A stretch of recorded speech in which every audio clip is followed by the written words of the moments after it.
Justice League, the latest installment in the DCEU, is here, and there's plenty to unpack once the 2-hour Super Slugfest has ended. We've got tons of classic characters finally making their real debuts, we've got teases for future movies in the franchise, we've got The Flash falling down a lot, and Batman cracking jokes. What are your superpowers again?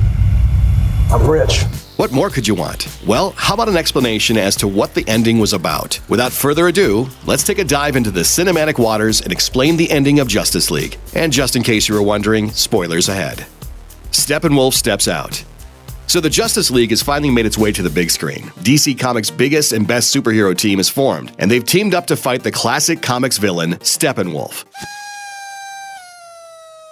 Yes, everyone's favorite bad guy, Steppenwolf. Wait, you never heard of Steppenwolf? Well, don't worry, most folks haven't. To be honest, even most comic book nerds would be hard-pressed to tell you who exactly Steppenwolf is. All you really need to know is that he's one of the less exciting henchpeople serving under one of DC's biggest bad guys, Darkseid, who rules over the crappy planet Apokolips. When Steppenwolf got mobbed by his own parademon soldiers at the end of the movie, he boom-tubed his way off of Earth. Where'd he go? Well, there's a good bet he went back home to tell Darkseid that he'd failed to turn Earth into a new version of Apokolips with the 3 mother boxes. Speaking of which, New Genesis.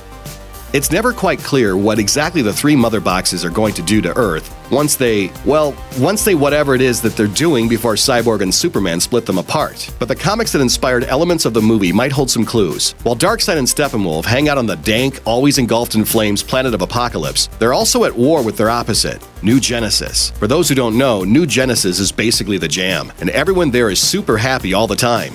In short, New Genesis is good, Apokolips is bad. Anyway, it's heavily implied that Steppenwolf's plan to merge the 3 mother boxes would result in Earth becoming a new version of Apokolips for Darkseid to rule over. And when Cyborg and Superman separated the 3 mother boxes, the area surrounding the climactic battle bloomed to life with strange alien flowers. There isn't a whole lot of information to help us understand what exactly happened there at the end. But could it be that separating the boxes had the opposite effect? Maybe instead of Earth turning into a new Apokolips, we instead got a glimpse of New Genesis. Or maybe the filmmakers just wanted to make that crummy area around the nuclear reactor look nice after the super people got done punching each other. Either one.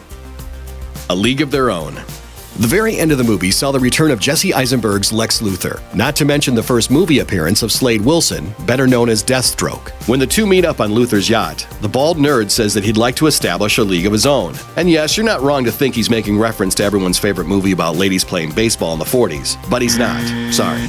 In fact, he's referring to a group of supervillains who, in the comics, would band together to try to take over the world from time to time. These bad guys have gone through plenty of different rosters and names over the years. The Injustice League, the Injustice Gang, the Legion of Doom, One Direction. We don't know which name they'll pick when they make their return in future DCEU films, but they'll have plenty of heroes to fight. Room for more?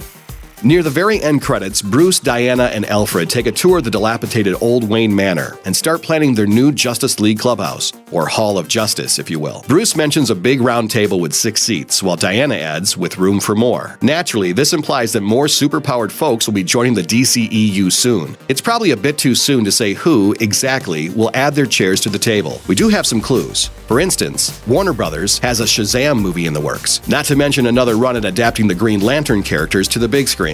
There are plenty of DC characters who will supposedly join the members of the Justice League at the big table in the not-so-distant future. Well, probably. Now, while we're on that subject, let's discuss the future of the DCEU.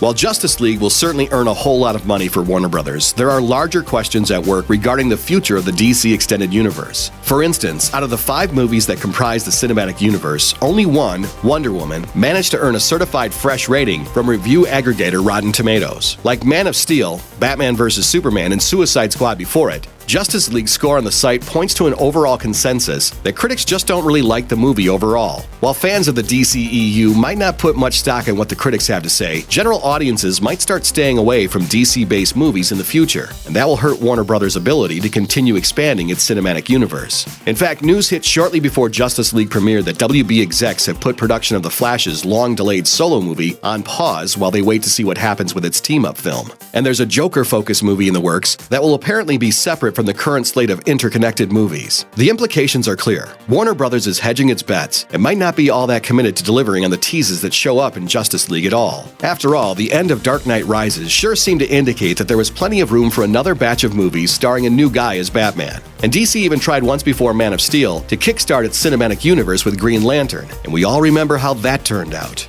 I know, right? Just because we're 5 movies deep doesn't mean that Warner Brothers will keep the DCEU alive, at least not in its current form. It's already got several different interconnected superhero universes going on network TV, all while these movies with the same characters played by different actors are competing for fans' affection.